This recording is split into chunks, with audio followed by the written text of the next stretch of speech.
আমি আপনাদেরকে আল্লাহর উপরে ভরসা করে বলছি, যদি কেউ ইবাদতের স্বাদ পান না এই অভিযোগ করেন, আপনি টানা 10 দিন 20 দিন এই চোখ দিয়ে হারাম কোনো পর্নোর দিকে তাকাবেন না, কোনো মিউজিক কোনো গান শুনবেন না, মোবাইলেও না, মোবাইলের বাইরেও না, টেলিভিশনেও না, কোনো দিকেই না। রাস্তা চলবেন, নিজেকে নিয়ন্ত্রণ করবেন, নজর পড়ে গেছে সাথে সাথে নিজেকে শাসন করবেন, ভৎসনা করবেন, আল্লাহর কাছে মাপ চাইবেন, এরপরে আরো সাবধান হয়ে চলবেন। এইভাবে 10-15 দিন যদি চোখের জেনা থেকে আপনাকে বাঁচাতে পারেন নিজেকে, ইনশাআল্লাহ আপনি ইবাদতের স্বাদ পাবেন। আপনি রুকু করলে সিজদা করলে আর উঠতে মনে যাবে না। ভাই রে, আজ আমাদের কাছে নামাজটা বোঝা হয়ে গেছে। আমরা নামাজটা পড়ি একটা বোঝা, পড়ে শেষ করতে পারলে বাঁচি। সাহাবায়ে কেরাম, এমনকি আমাদের প্রিয় নবী করিম সাল্লাল্লাহু আলাইহি ওয়াসাল্লাম কিভাবে নামাজ পড়তেন জানেন? আম্মা জান আয়েশা বলেন, তিনি যখন রাতের জন্য নামাজ পড়তেন, লা তাসআল আন হুসনিহিন্না ওয়া তুলিহিন্না, নবীজির রাতের নামাজের কি সৌন্দর্য ছিল, আর বলো না। যখন তিনি দাঁড়িয়ে কিরাত পড়তে থাকতেন, এত লম্বা সময় পড়তেন, আমরা মনে করতাম হায়রে রুকুতে আর যাবেন না মনে হয়। রুকুতে যাওয়ার পর সুবহান রাব্বিয়াল আযীম, আল্লাহর পবিত্রতা বর্ণনা করছেন, মালিকের সামনে নিবেদন করছেন তাসবিহ। এত বেশি ভালো লাগা কাজ করতো, নবীজি রুকু থেকে আর উঠতেন না। আম্মা জান আয়েশা বলেন, মনে হতো তিনি আর উঠবেন না, মাথা তুলবেন না। ভয় হতো যে হায়রে এত সময় ধরে তিনি রুকুতে আছেন, কষ্ট হয়ে যাচ্ছে, মাথাটা কেন তুলছেন। এরপর যখন মাথা তুলতেন, এত সময় ধরে দাঁড়িয়ে আল্লাহর প্রশংসা করতেন, হামদান কাসীরান তাইয়িবান মুবারাকান ফি, রব্বানা ওয়ালাকাল হামদ।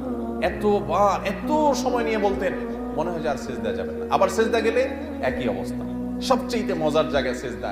আমার মালিককে আমি সিজদা করছি, এই সিজদার বিনিময়ে দুনিয়া এবং দুনিয়ার মধ্যে যা কিছু আছে সবকিছুর চাইতে উত্তম হবে, মালিকের সবচেয়ে নৈকট্য অর্জন হবে।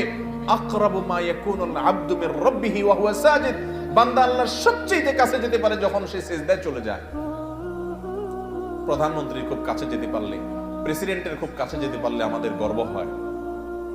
দুনিয়ার প্রধানমন্ত্রী, দুনিয়ার প্রেসিডেন্ট, দুনিয়ার রাজা, দুনিয়ার সমস্ত মানুষের মালিক যিনি, বাদশাহ যিনি, রব যিনি, সবাই যার গোলাম সৃষ্টি, সেই মালিকের সবচেয়ে কাছে যেতে পারে মানুষ যখন সিজদায় চলে যায়।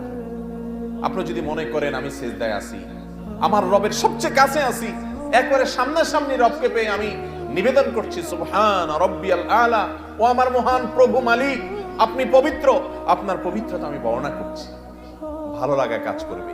নবীজি সাল্লাল্লাহু আলাইহি ওয়াসাল্লাম লম্বা সময় সিজদা করতেন, উঠতে চাইতেন না। আর আমাদের অবস্থা হলো নামাজ তাড়াতাড়ি করে শেষ করতে পারলে বাঁচি। নামাজের পরে যদি বৃষ্টি হয় তো মসজিদের দুয়ারে এসে সবাই এমন ভাবে একত্র হয়, মনে হয় জেলখানায় আছে, বাইরে হওয়ার জন্য সবাই পাগল হয়ে গেছে। ঠিক না? ঠিক ভাইরা আমার, এই ইবাদতের স্বাদ নষ্ট হয় যে কাজগুলোর মাধ্যমে। তার মধ্যে অন্যতম একটা কাজ হলো চোখের গুনাহ, যেটা আজ ব্যাপক হয়ে গেছে, এই জন্য ইবাদতের স্বাদ নাই। আল্লাহ আমাদেরকে চোখের জেনা থেকে বেঁচে থাকার তৌফিক দান করুন। আর এমনি গণহারে গুনাহের কারণেও ইবাদতের স্বাদ কমে যায়। ইবাদতের স্বাদ কমার তৃতীয় কারণ হলো হারাম খানা।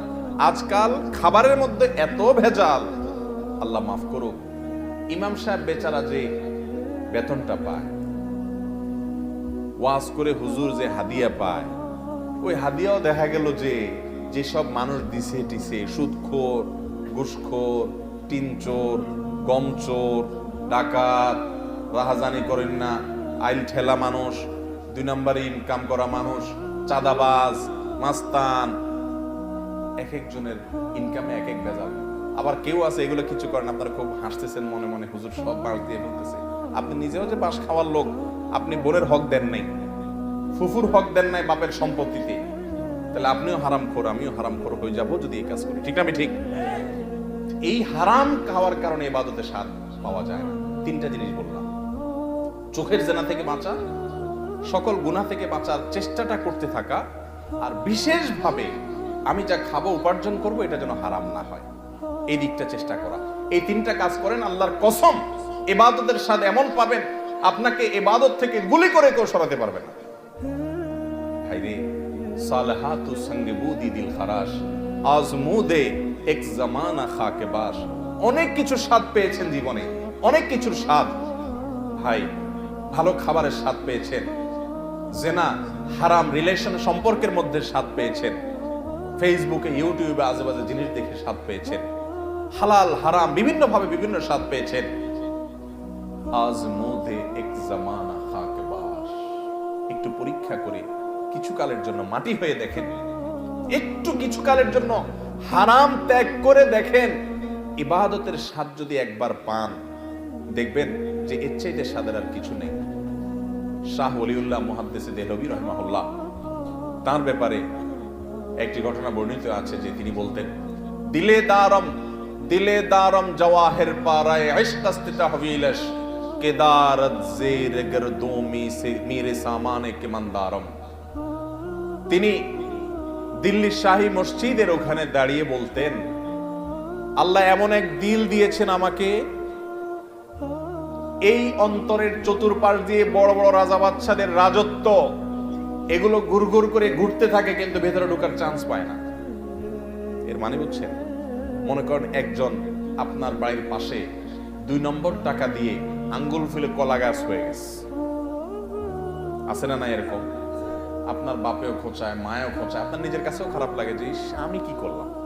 হ্যাঁ, আরেকজন হারাম রিলেশন করে 2টা-4টা সম্পর্ক করে ফেলছে, আপনার কোনো হারাম রিলেশন না, আপনি মনে করতেছেন আরে আমি দুনিয়ার এই ভোগ উপভোগ থেকে নিজেকে দূরে সরিয়ে রাখলাম।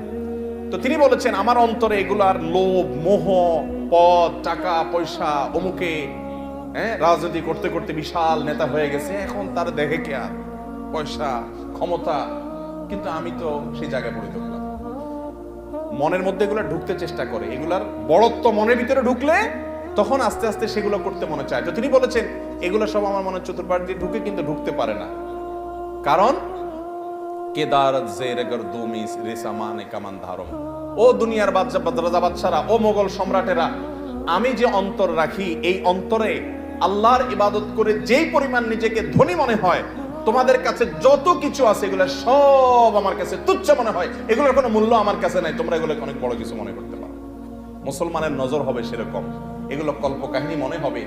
এক সময় আল্লাহর নেককার বান্দারা পৃথিবীতে যারা ছিলেন তাদের কাছে এগুলোই মনে হতো। সাহাবা একরাম, বড় বড় সম্রাটদের মাথার উপরের মুকুট স্বর্ণ দিয়ে তৈরি, মসজিদে নববীর সামনে এনে রাখা হয়েছে।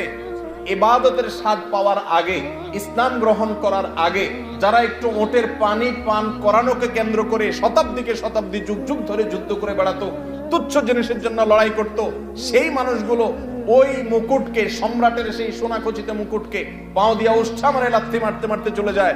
এগুলো তাদের অন্তরে প্রবেশ করতে পারে না, এগুলো তাদেরকে কোনো অবস্থাতে দুর্বল করতে পারে না। ও ভাই, ইবাদতের স্বাদ যদি একবার পেয়ে যান, আল্লাহর কসম পৃথিবীর সব কিছু আপনার কাছে তুচ্ছ হবে, সততা, নীতি, আদর্শ আপনার কাছে বড় হবে। আল্লাহ আমাদেরকে ইবাদতের স্বাদ পাওয়ার তৌফিক দান করুন।